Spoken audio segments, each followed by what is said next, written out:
Hey guys, welcome to Real Talk Houston, and I am Carlotta B. This is the talk show that illuminates, educates, and inspires. Today we're exploring the multifaceted world of drug abuse prevention, drug awareness, and also self-empowerment. Join us today as we embark on an enlightening path, shedding light on the shadows of addiction and also paving the way for a future filled with hope and resilience. Get ready to be moved, informed, and empowered. Just a few stats for you guys off the top, and Ms. Abbott is going to share a lot more, but according to the reports that are published in the Journal of American Medical Association, nearly 1 in 3 adults have either had substance abuse problems, mental disorders, or alcoholism. And in the past year, also 40%, and that's a pretty high number of young adults ages 18 to 25 have also had a substance abuse disorder or mental illness. So those are a lot of numbers. Today, the title of our show is Breaking the Cycle. We're going to look at drug abuse prevention awareness and also self-love, self-empowerment. First, I want to say today's show is sponsored by Aggressor Clothing. You can find him at Ag World, that's AGGWRLD, on Instagram. He specializes in custom clothing and his brand is second to none. Again, AGGWRLD on Instagram. So today we have First Lady Dorothy Abbott. Welcome, Dorothy. She is a psychological counselor, you guys.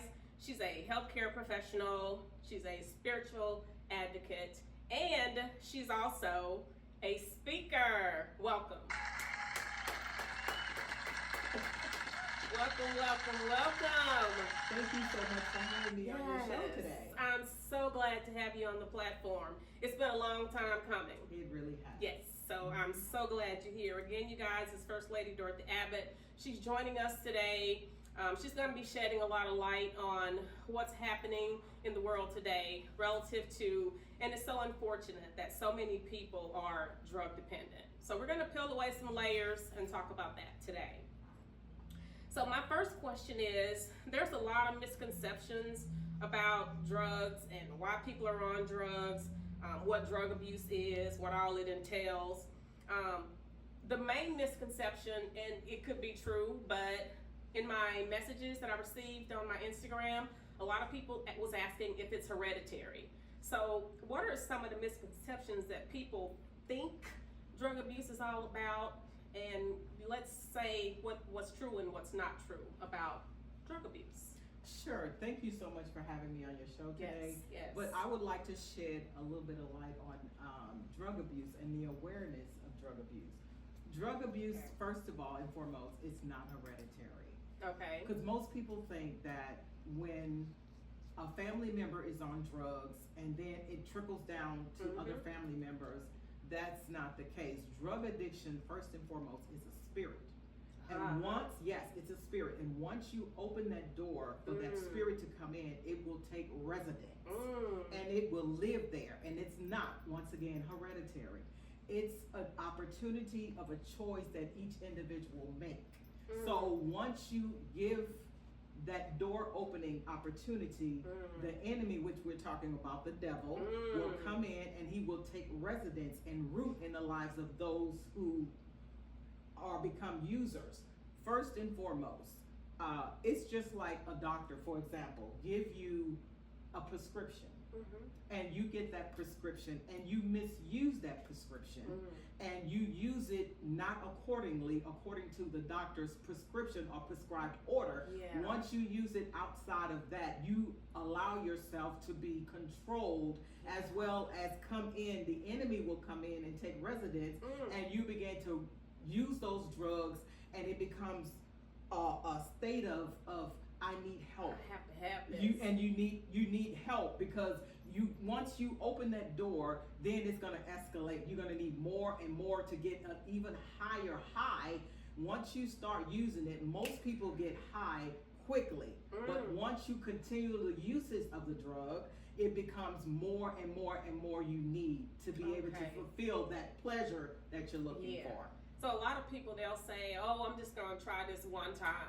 But again, that's opening the door for it to just reside and Exactly. take over, right? Absolutely. Once you open that door, the Bible says give no place to the devil. Yes. And once you open that door, it becomes a resident, where a habitation, the place where it just abide and habitates. Yes. So we basically just need to shut that door. Yeah. And don't allow that particular door to be open, because once you allow that door to be open, then the enemy comes in.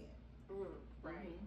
Well, I wonder if a lot of people are saying, and again, what happens when I post these topics, everybody starts sending messages, what they think, what they've experienced, what they've seen. So they have a lot of questions. Now, a lot of people did say that in what they've seen, that it's in their family. Their family does it. So, Yes. but that could also be, well, I saw my dad doing it. I saw my mom or my cousin or my uncle, my sister, my brother. So I'm gonna do it too. So it must be cool. So do you think there's an element of, well, if they're doing it, I'm gonna do it too? And you take away the hereditary part, but it's just because you saw somebody else doing it, so you want to do it too. Do you think that's And yes, absolutely. an issue?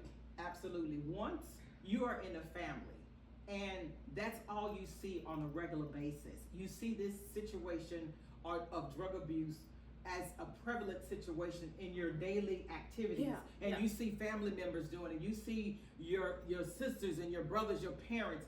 That's why we, as a Black and brown community, we have to see this is not always the case in every community. We have to make sure that we're training up our children to let them know this is not okay. This is not happening in every household. Right. Just because you see your parents doing it, you see your friends doing it, it doesn't make it right. make it normal. Right. It doesn't make it normal.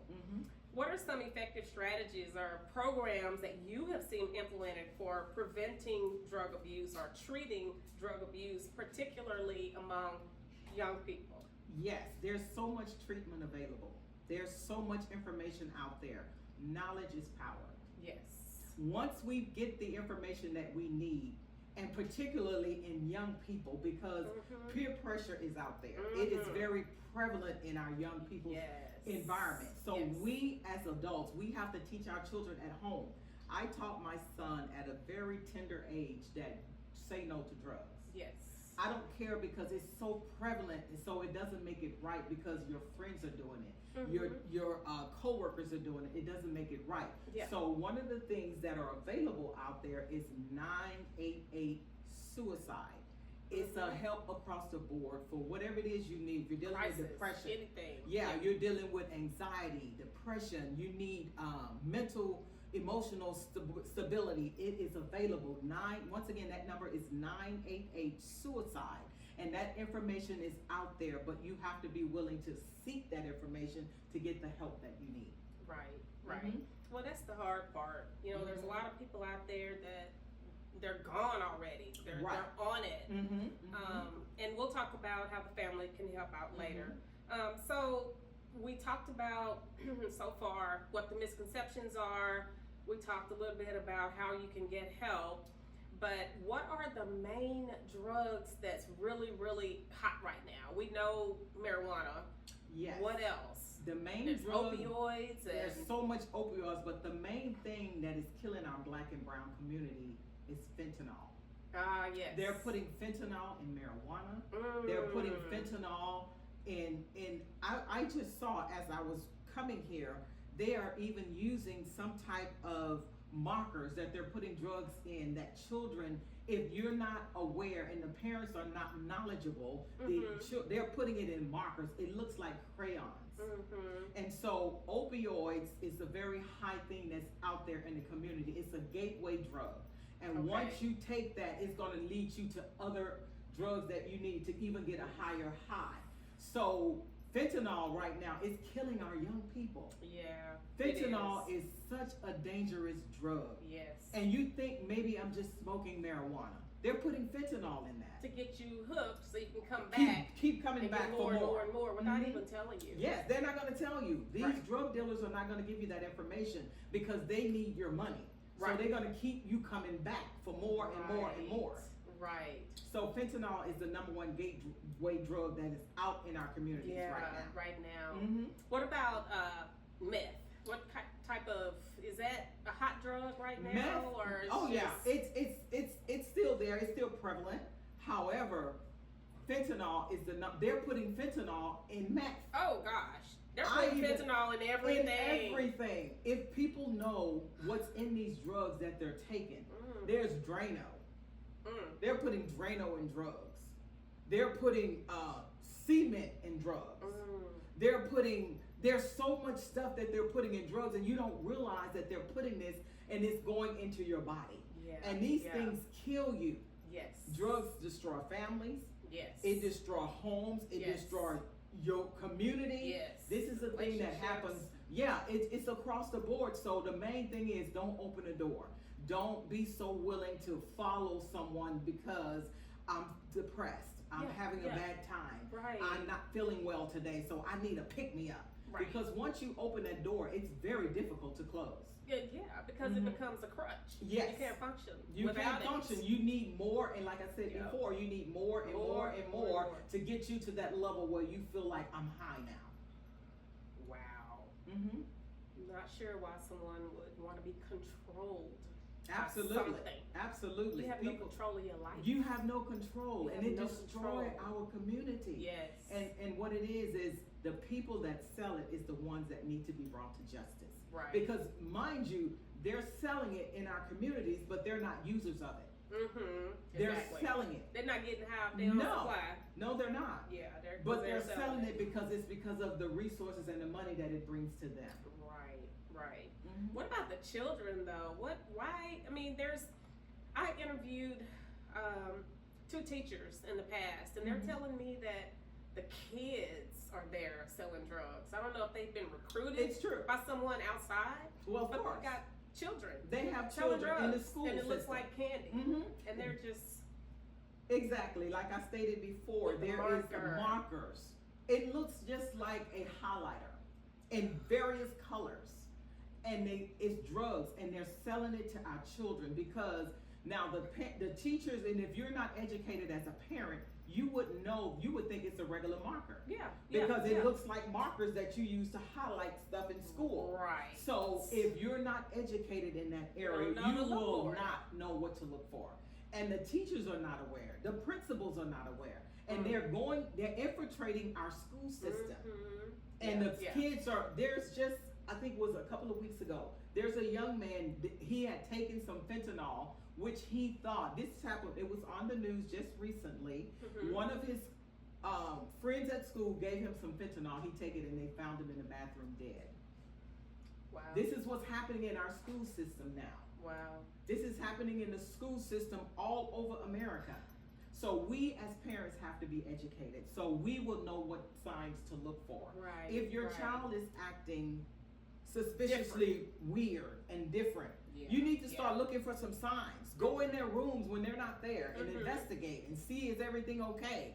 You don't have to let them know what you're doing, but as a parent, we take that responsibility to go in there to look for certain things. We have that right, because if you're under my roof, this is my home.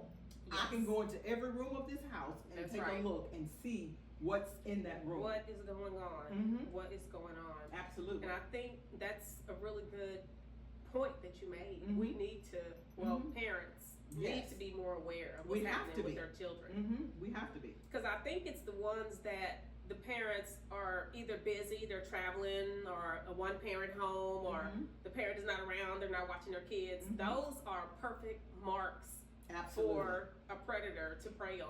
Absolutely, I totally agree. All they gotta do is threaten them. Hey, you want to make, some of them, you can say you want to make $20 a day to a little kid. That's a lot. That's a lot of money. So and if they don't have that guidance and that watchful eye, it's easy for them to get caught up in the setup. We have to have that support system. Support is so important. Even if you're in a one-parent family home, there are churches that can take on that role as a father in that home. There are pastors that can take on that role. There are family members that are responsible that can take on that role. So even if, I don't think that there's no excuse if there's a one-parent home, there is always resources available. We have to seek those resources. I agree. How important is early intervention. Early intervention. Yeah, it's exceptionally important because I started teaching my son at the tender years of at least 5 or 6 the importance of saying no to drugs. Was out there when I was in school. No, say no to drugs. And I even till this day he realized if someone give you medication, if it's not from me or your dad, if it's not from the doctor, do not take it. You have to educate them at a very tender age. That because people can come up to you and say they're giving you an aspirin for say, and they're giving you fentanyl. They can say, I'm giving you a Tylenol. You don't know what you're taking. So I've trained him, even till this day, he will not take any medication from anyone unless it's me or his dad. Or straight from the doctor, or straight from CVS, and Absolutely. You see them getting it out of the bins in the back. You cannot take anything for granted because if you do, you don't know what you're taking. Absolutely. You're at risk. Absolutely. Do you think low self-esteem is a factor for as far as your mindset? Do you think low self-esteem is a factor for people that are easy to get hooked on drugs? Absolutely, because it's a spiral. It's a dark place that you go into. Once you get depressed, you start to feel loathing of yourself, like I'm not worthy. You start to feel like no one loves me. Depression sets in, anxiety, fear, and all those things open up the door for the enemy to come in and just pretty much say, go use this drug because it'll make you feel better. Go use this drug, it'll give you some power. Because most people, if they're kind of low key and they're not really have a high tolerance of being vocal, they are most likely at risk to say, okay, if they tell you if I use this drug, it'll give me some strength to be able to be more outgoing. And those are the things that you have to be careful about. Do what you gotta do. You can get it done. All of that if you're right. Wow. So you have to be extremely careful because those, and at the end of the day, you may feel empowered for a few moments, but once you come down, that depression, anxiety, and fear, and all those things will still be there. It hits you like a ton of bricks. Absolutely. I was watching some documentaries, and that's pretty much what they say. It works for the moment, and then when you come down, it's like it's the worst feeling ever. So then you go chase it. Now you want to go back and get it again. Absolutely. That's a cycle. Yes. It's a cycle, and it's continuous. Yes. Wow. It's just a revolving door. It's a revolving door. Hooked. How do you think societal society, such as economic disparities, cultural norms, contribute to the patterns of drug abuse in certain communities? Do you think it's just a poor person's drug, or it happens more in a low class community, or in middle class, or in high class? Because a lot of people say, the poor people get the cheap drugs, but they're still hooked, and the rich people get the expensive drugs, and they're hooked. So, what do you think? Really, is it society? Is it where you live? What kind of determines how deep you are into the drug abuse? That's a very good question, because mostly people think that it's my community, it's where I live, it's my culture, and not always the case, because people who are millionaires are hooked on drugs. We hear it and see it all the time. But one of the things that I made a decision and understand that people have a choice. You can choose to say yay or nay. Exactly. You have an opportunity to say, I don't want no part of that because I was raised in this environment, because my family's on drugs, because I live in a community. When I walk outside, I see them selling drugs. But it's a choice. You have to say, I want better. I want to do better. This is not where I want to be. Get out of my face. No. Yes. And don't ask me again. And they're going to keep coming. The sad part about it is it's your environment. And once you're in that environment, this is all you know and this is all you see. You have to say no, because you decide for yourself that I want better. This is not something that I want to continuously see. I don't want to live in this environment forever. I've made a choice that I'm getting out of this. I want better for me and my family. So it's a choice. It's absolutely a choice that each individual make and say that it's not economic status. It's not because the person, like I said, they can make millions of dollars and they're hooked on cocaine. Exactly. So it's absolutely a choice that you must say no. Heroin. I don't want no part of it. Heroin is which one is expensive? Cocaine and Cocaine. Heroin is expensive Heroin too, right? is like a not really. It's middle grade. Yeah, it's middle grade. Cocaine, and now if you get the great grain of cocaine, they call that the rich man's high. Ooh, Yeah, that's a lot of money. That's a lot of money. But heroin is for like these drug addicts that want a real quick fix. Yeah. And they want to get high like a stimulant high, less than 5 minutes. But at the end of the day, it goes straight into the vein, and they'll shoot it up. Mm-hmm. But then it won't last very long because they need some more, and that's why they keep running for more and more and more and more and more, because they need, from that first high, they will be out of their minds. They will be in bliss the first time they do it. Yeah. But after they use that drug, they're gonna need more to feel that, because they're looking for that same type of high that they got the first time they used, and it's just. You can never get that same kind of high. You just chasing it. That's why you see people basically geeking on the street and for anything. They'll do anything. They'll do anything to reach that level of high, and they will never get it again. I've seen and it's very unfortunate in our Black and brown communities. Yes. We see it all the time. Yes. Mm-hmm. Oh, such a shame. Do you think schools should play a bigger role in drug awareness? Because right now, I'm not really sure if they even talk about drugs at all in school. Absolutely, they should play a role. But like you said, when I went to school, it was there.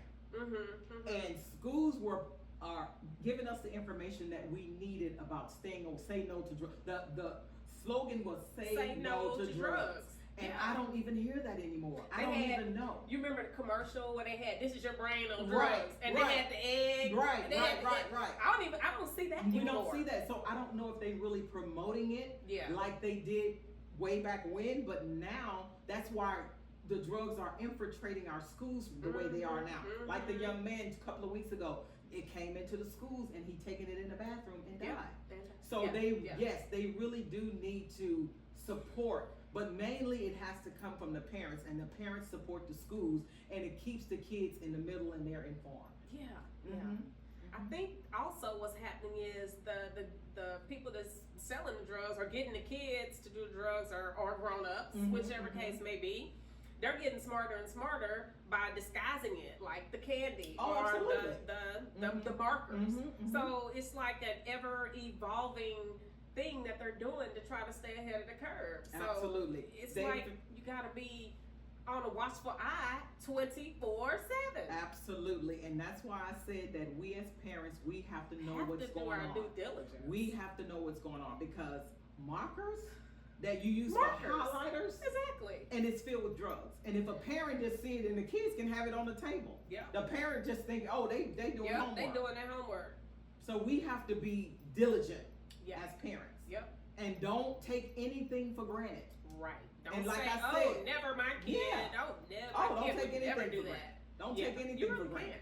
And that's why I said before, if you pay the bills under that roof, you have every right to go in every room of that home and investigate. And see what's going on. Absolutely. I agree.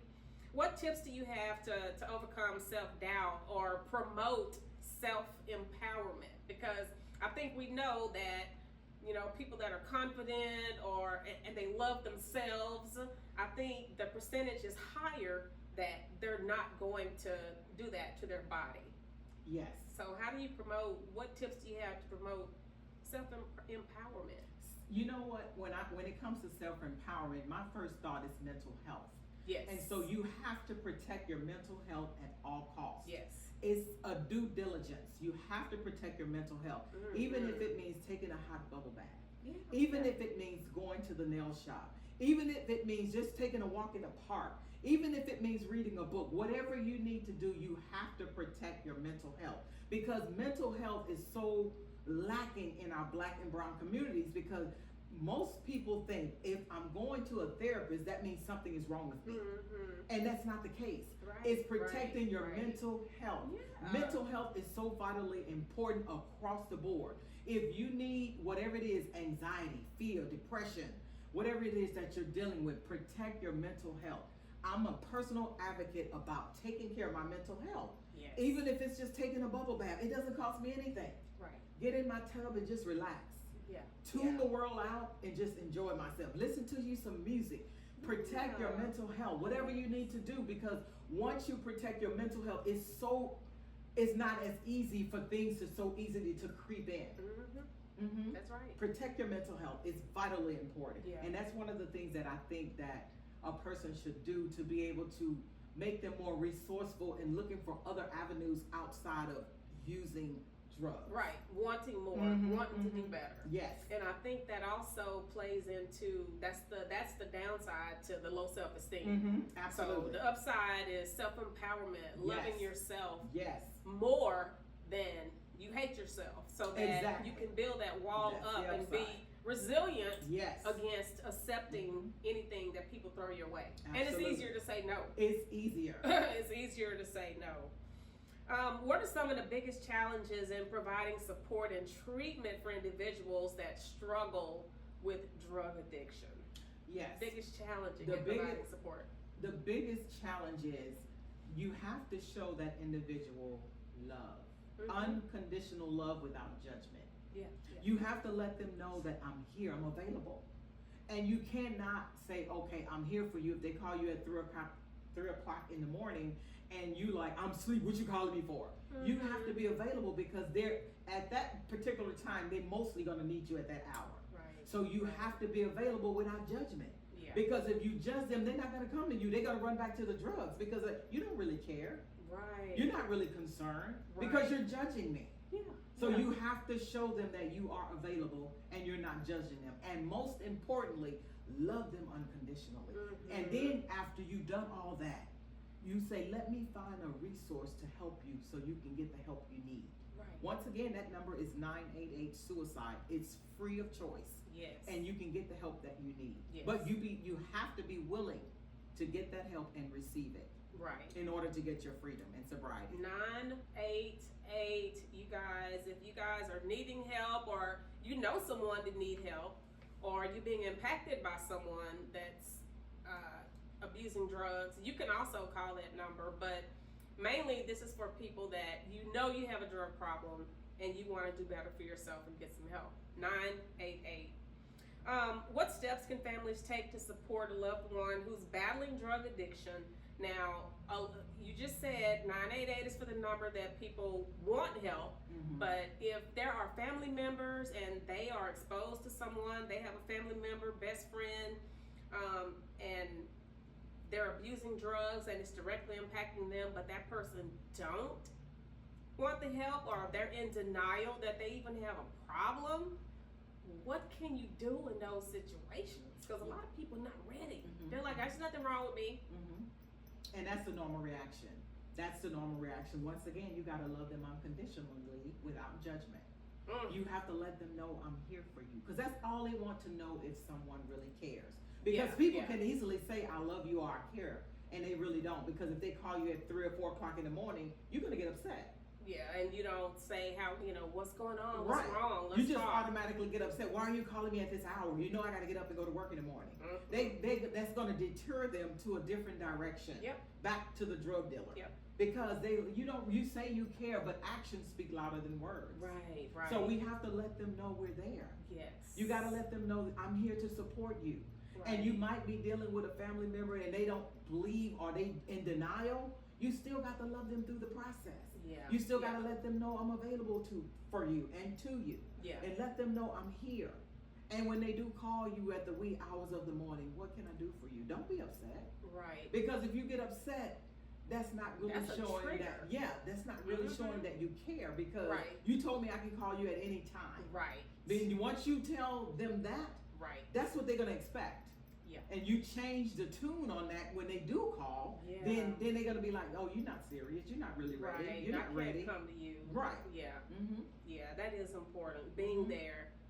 You have to when be they there. do realize they need help, you gotta be there. You have to be available. You gotta seize that moment. You absolutely do. You gotta seize that moment. You absolutely do. Oh boy.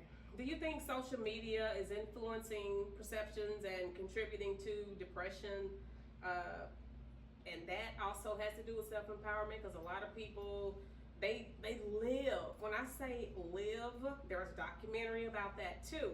They live on social media. Even though they have a job, they're sitting at work all day looking at other people's pages, and wondering why, oh, they have such a great life, they got this and that, and woe is me. Do you think social media contribute to depression? Absolutely, yes.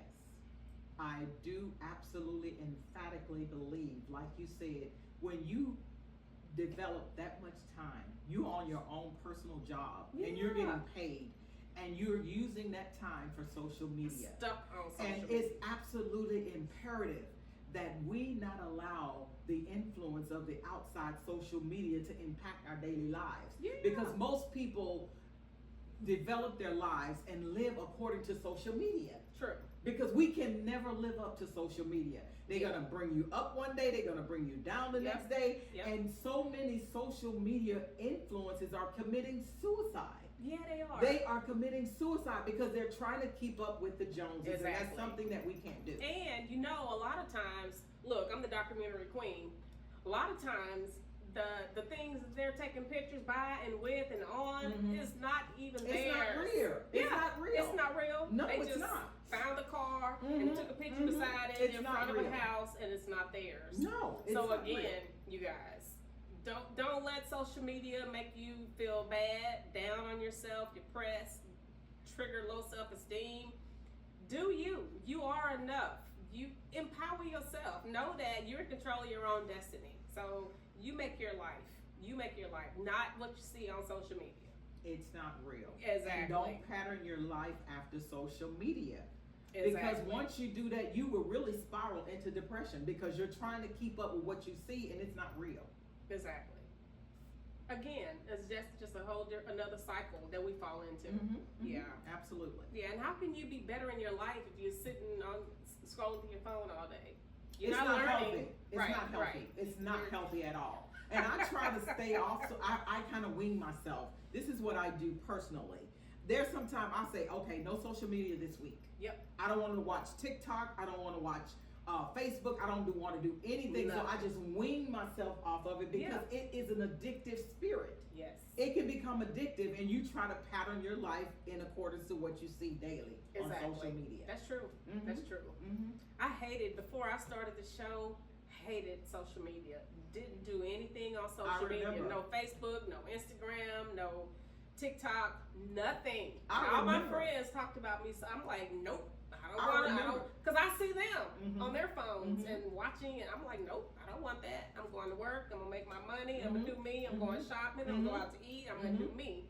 So yeah. And now that I started the show, I try not to be on it as much, Mhm. but you know, I'm still in control of my time. That's So very that's an important thing. That's very important. That's an important, Very important thing. So, do you have anything else before any final words of advice or anything else that you want to share with the audience regarding drug prevention, drug abuse prevention, drug abuse awareness, self-empowerment, self-love, getting help? Final words. Final words is don't open the door, then you won't have a problem. Okay. Once you open that door, it's very difficult to close it. So make sure, again, you're taking care of your mental health. Your Mhm. mental health is so vital. I'm a big advocate of mental health. Yes. Because once you take care of your mental health, those doors won't easily be accessible to be open. Right. You have to close those doors. Don't open them. Don't give the devil any footstools, Room. because once he takes that footstool, he'll take over your life. So as a human being in our Black and brown communities, let's educate our people. Yeah. Teach your children very young. Mm-hmm. Tell them say no to drugs because it's in our school systems. It's everywhere. It's on the corners. They try to sell you stuff when you're walking out of the store. Say no. Don't give the devil any place. And that way you won't have no reason to say, oh, I need to go get some more of this. I need more of this to feel this way. I need more of that so I can feel that way. So once you don't open that door, once that door is never open, you won't have to worry about it. That's right. And make sure you're educating your children. Make sure that you're educating your family members. Make Yes. sure that you're educating your community. And most importantly, once again, your mental health is priority. Critically important. That's right. Thank you so much. Again, It's a pleasure. Thank you for First having Lady me. Abbott. So happy to have you here. Thanks for joining us, Boss Fam. We appreciate it. And this is Real Talk Houston with Carlotta B.